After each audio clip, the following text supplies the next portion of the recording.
우리 가운데 주시는 말씀을 통해서 돌아가는 교회 두 번째 시간입니다. 이보다 더 잘 알 수 없다. 우리 지난주 제목 기억하십니까? 이보다 더 좋을 수 없다. 오늘은 이보다 더 잘할 수 없다라는 제목으로 하나님 말씀 전합니다. 여러분, 요 며칠 비바람으로 인해서 이 밴쿠버 아일랜드가 몸살을 좀 앓고 있습니다. 나무가 많이 쓰러지고요. 또 정전도 일어나고, 또 토피노 쪽의 롱비치에는 이 출입이 불가하도록 폐쇄까지 하는 그런 일들이 있었습니다. 우리가 살아가면서 현실 속에 비바람과 같은 어려움의 시간들을 참 경험하게 될 때가 있습니다. 영적인 폭풍을 만나서 조난을 당하고 또 영적인 표리 상태에 머물게 되는 순간들도 우리 가운데 있음을 돌아보게 됩니다. 우리가 잘 아는 소설 가운데 로빈슨 크루소라는 그런 소설이 있습니다. 소설 속의 주인공인 이 로빈슨 크루소는 조난당하고 표류하여서 무인도에서 안착하여서 삶을 지내게 되는 그런 모습들을 그려주고 있는데요. 여러분, 원래 이 소설의 제목은 로빈슨 크루소가 아닙니다. 이보다 훨씬 긴 원제목을 가지고 있습니다. 여러분, 앞에 보시면 이 책이 보이는데요. 여기 영어로 되어 있는 그 위에서부터 거의 밑에까지가 제목이라고 할 수 있습니다. 아주 긴데요. 제가 한번 말씀드리겠습니다. 한번 잘 들어보시기 바랍니다. 이 원 제목만 들어도 이 소설이 어떤 내용인지를 우리가 다 알 수 있습니다. 조난을 당해 모든 선원이 사망하고 자신은 아메리카 대륙 오리노코강 가운데 무인도 해변에서 28년 동안 홀로 살다가 마침내 기적적으로 해적선에 구출된 요크 출신 뱃사람 로빈슨 크루소가 그려낸 자신의 생애와 그 기이하고 놀라운 모험의 이야기라는 제목이 바로 로빈슨 크루소로 우리가 알고 있는 이 소설의 제목이라고 하는 것입니다. 여러분, 이 소설의 제목을 듣다가 잠시 우리가 다른 생각을 하면 우리의 생각이 표류할 정도로 아주 긴 제목을 가지고 있는 이 소설인데요. 여러분, 우리가 알고 있는 로빈슨 크루소는 어떤 내용입니까? 말씀드린 대로 무인도에서 살아가는 스토리를 담고 있습니다. 그런데 그 내용은 이 소설의 2부에서 등장하고 있는 내용이고요. 그 앞에 1부에서는 조금 다른 내용들이 펼쳐지죠. 원주민들에게 이 금을 구하는 무역을 하기 위해서 배를 타고 갔다가 북아프리카에 있는 무어인들에게 잡혀서 노예로 살게 됩니다. 그리고 거기서 탈출하는 내용들이 1부의 내용에 기록되어 있습니다. 근데 참 재미있는 사실은요, 그렇게 혼쭐을 나는 그런 어려운 그런 경험을 했음에도 불구하고 또다시 이 항해를 하면서 조난당하고 파손당할 그런 위기를 경험하고 있다고 하는 것입니다. 그래서 그 어려운 가운데 이 무인도에서 살아나가는 그런 이야기들이 우리 가운데 전해지게 된 것입니다. 이 소설을 통해서 우리가 주목할 만한 것이 있다고 한다면, 이미 앞에서 우리 혼쭐나는 경험을 했다고 한다면 우리는 다시금 똑같은 일들을 반복하지 않으려고 할 것입니다. 위험한 일들을 자초하고 표류당하는 일들을 하지 않으려고 할 것입니다. 그런데 로빈슨 크루소에서는 그런 일들이 반복해요 나타나고 있다고 하는 것이죠. 어쩌면 로빈슨 크루소뿐만 아니라 우리들의 삶도 비슷하지 않나라는 생각을 하게 됩니다. 살면서 위험한 줄 다 알면서도, 또 그것은 안 되는 줄 알면서도 내가 하고 싶고 또 내가 해야 하는 그런 욕심 때문에, 야망 때문에 위험을 우리 스스로가 자초하게 되는 일들이 적지 않게 있음을 우리는 돌아볼 수 있죠. 오늘 말씀은요, 지난 주일의 말씀을 함께 봤던 내용에서 이어지는 말씀입니다. 유대교로 다시금 돌아가려고 하는 이 히브리교, 즉 유대 출신 그리스도인들에게 이 박해로 인해서 다시금 유대교로 돌아가지 말 것을 강하게 경고하고 있는 내용이 바로 히브리서 기자를 통해서 우리 가운데 주고 있는 말씀이기 때문에 그렇습니다. 오늘 말씀은요, 우리가 읽지 않았던 2장 전반부의 말씀에서는 흘려 떠내려가는, 그래서 영적으로 조난당하는 표류하는 삶을 경계하라라고 우리 가운데 말씀하여 주고 있는 내용이라고 하는 것입니다. 여러분, 영적으로 표류한다는 것이 어떤 의미일까요?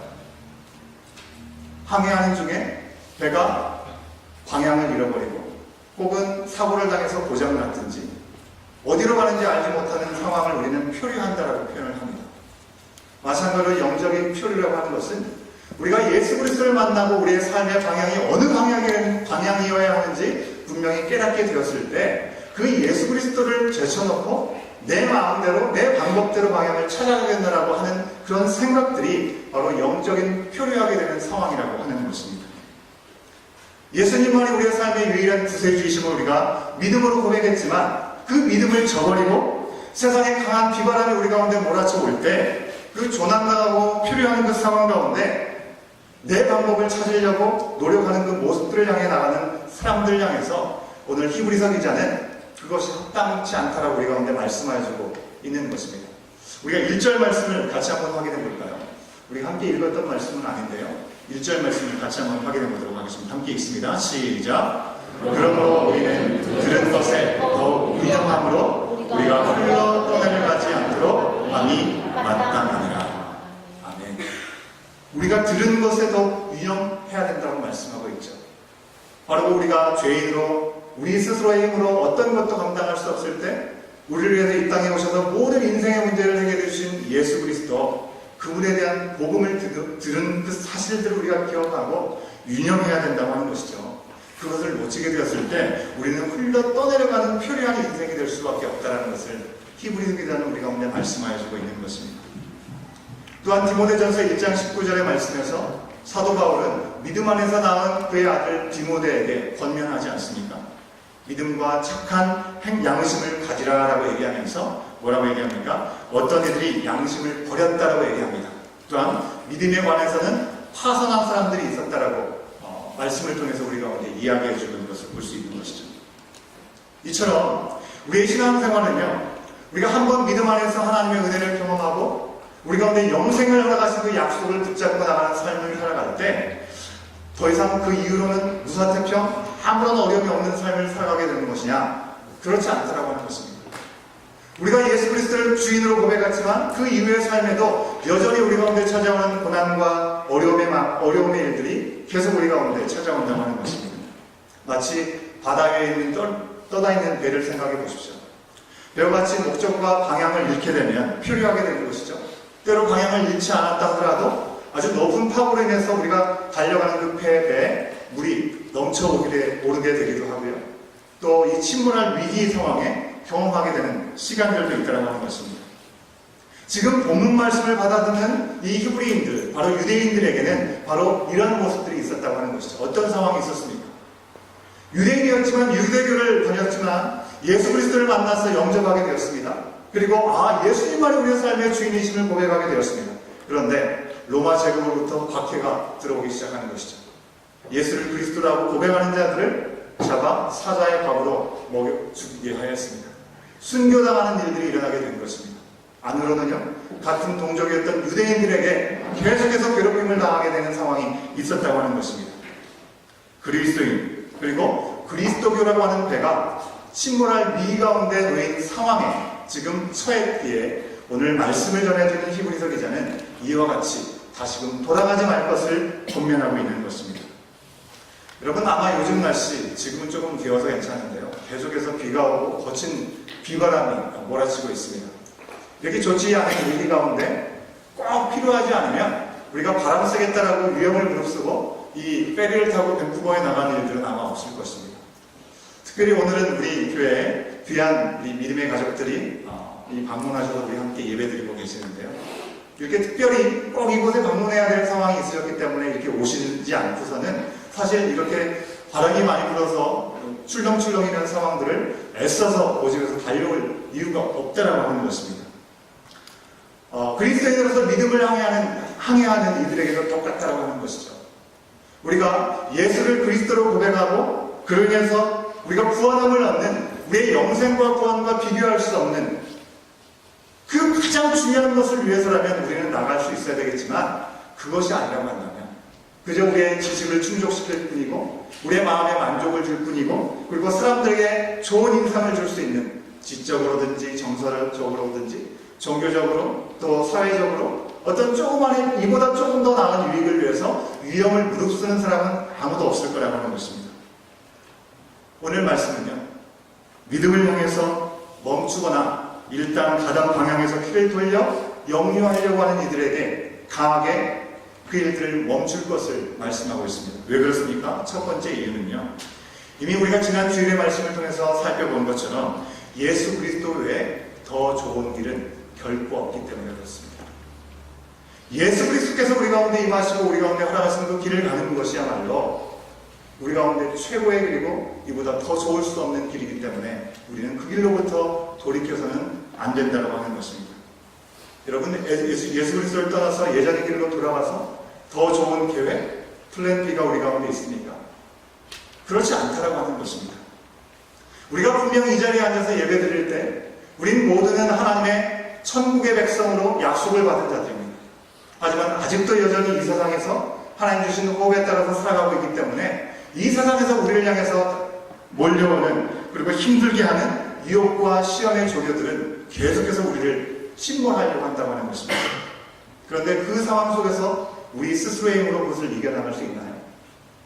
우리 스스로의 힘으로 벗어나기가 어렵다고 하는 것입니다. 여러분, 바닷가에 가면 물이 들어오고 나가고 썰물이 있고 밀물이 있습니다. 썰물 때 아주 잔잔한 해안가에 전혀 눈치를 채지 못하는데 갑작스럽게 해안가에 있는 사람들을 이 물살이 갑자기 끌고 나가는 이상한 해류가 있다고 하는 것입니다. 이것을 이안이라고 부르기도 하는데요. 이처럼 가운데 이렇게 노랗게 되어 있는 부분들이 갑자기 이 바다 쪽으로 큰 이 해류를 동반해서 끌고 가는 그런 해류가 있다고 킬링 커런트라는 그런 이름을 가지고 있는데요.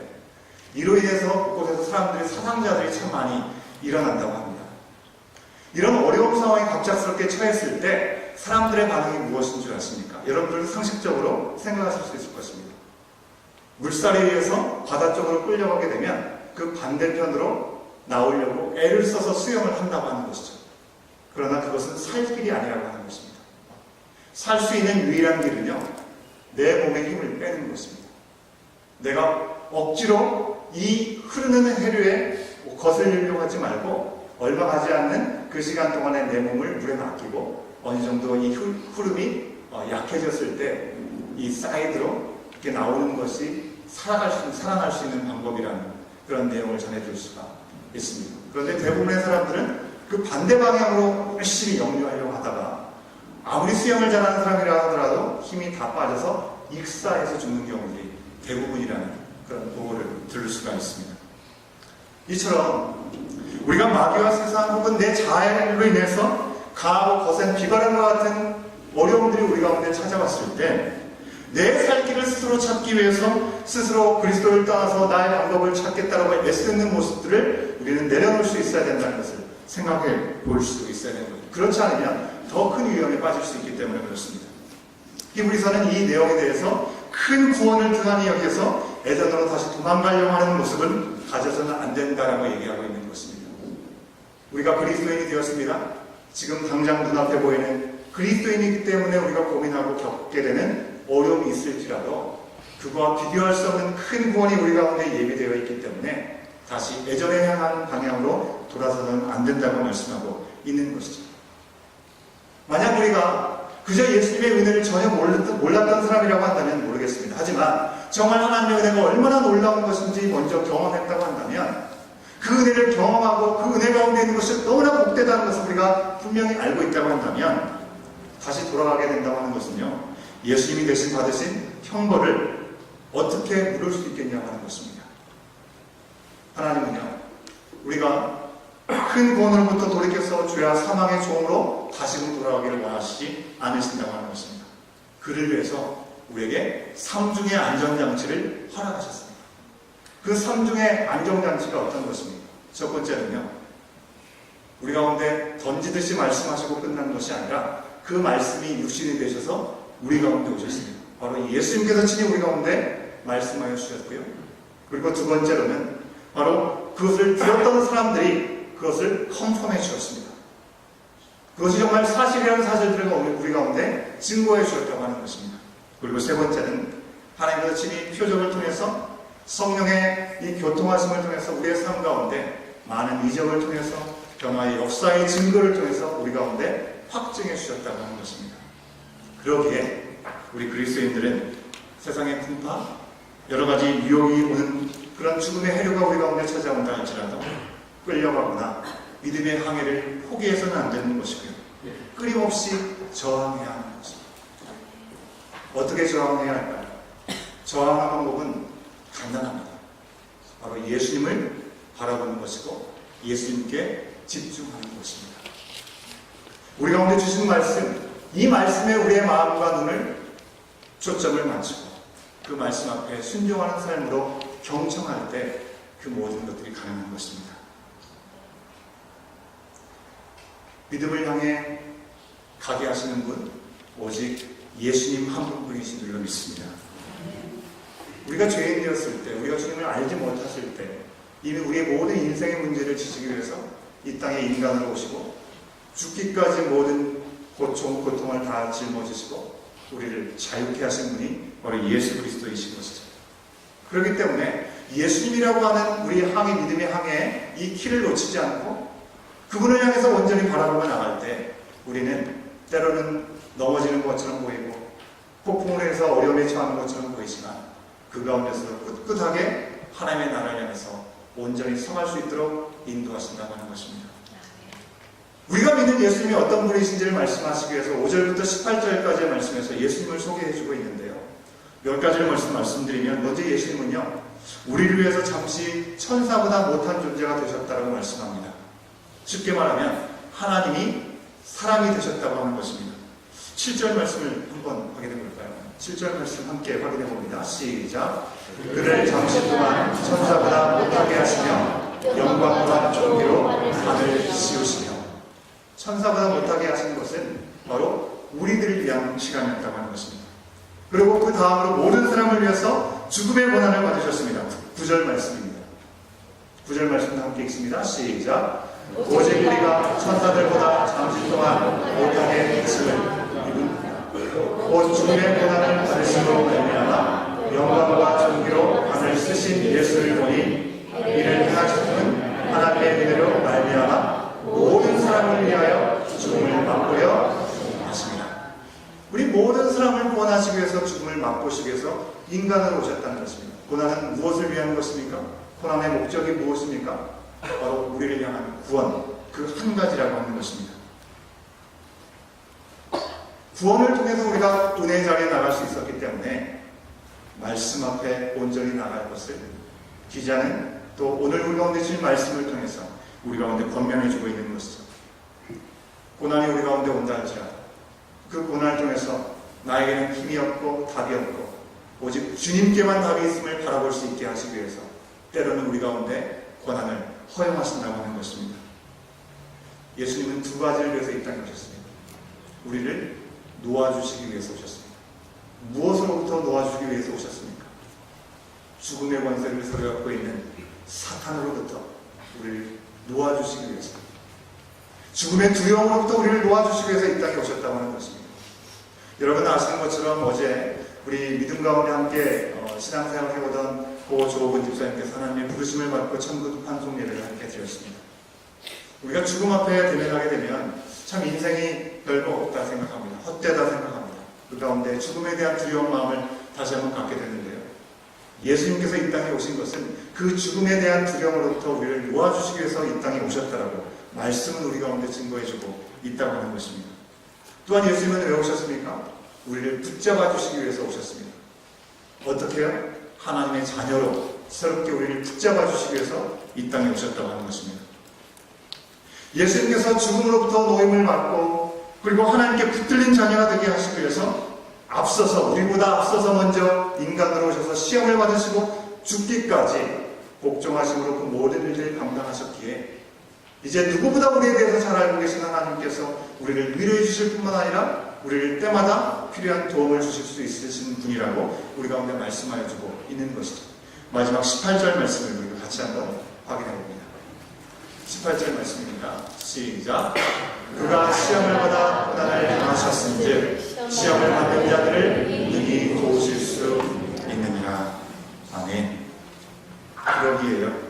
우리는 우리의 인생에 어떤 시험과 고난이 올지라도 예수님은 하늘에 계시니까 우리와 상관없지가 아니라 우리의 연약함을 친히 담당하시고 또 시험 받으시고 능히 도우실 수 있는 분이시기에 그분 앞에 나아갈 수 있어야 될 줄 믿습니다.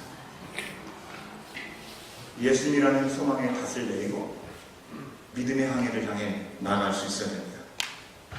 우리를 지으신 하나님이 우리를 가장 잘 아십니다. 우리를 위해서 시험을 당하신 예수님이 우리를 가장 잘 아십니다. 지금도 우리와 함께 하시는 성령 하나님께서 우리를 가장 잘 아시는 것입니다. 우리는 우리 스스로가 가지고 있는 머리칼도 몇 개인지 알지 못하지 않습니까? 우리의 머리털까지 세심과 되신다고 하신 우리 주님께서 오늘 우리 가운데 말씀하여 주십니다. 이보다 더 잘 알 수 없는 분, 그분께서 여전히 우리와 함께 하시고 그분의 손을 놓지 말라고 말씀하여 주고 계신 것입니다. 우리의 삶이 어떤 상황이 있다 할지라도 아버지의 뜻을 구하고 성령의 인도하심을 구하는 삶으로 우리는 돌아가야 될 줄 믿습니다. 예수님께서 우리가 그리스도인답게 돌아가도록 말씀처럼 능히 우리를 도우실 줄로 믿습니다. 함께 기도하시겠습니다. 함께 기도하실 때 오늘 주신 말씀을 기억하면서 여러분, 요즘 가장 힘든 것이 여러분에게는 어떤 것입니까? 시험을 당해서 하나님을 원망하거나 떠나려고 했던 적이 혹시 있으십니까? 이 세상에 살면서 예수님께 집중하지 못하게 나를 유혹하는 것이 있다면 과연 그것은 무엇일까요? 나를 가장 잘 아시는 예수님께 지금 묻고 또 도움을 구하고 알고 싶은 것이 무엇입니까? 그것을 구할 때 우리 주님은 친히 도움이 되어 주시고 우리를 안내해 주신다고 말씀하십니다. 우리 잠시 동안만 주님을 바라보면서 묵상하도록 하겠습니다. 그 주님 앞에 이보다 더 잘할 수 없는 그 주님 앞에 온전히 돌아가는 우리의 심령이 될 수 있도록 인도해 나가고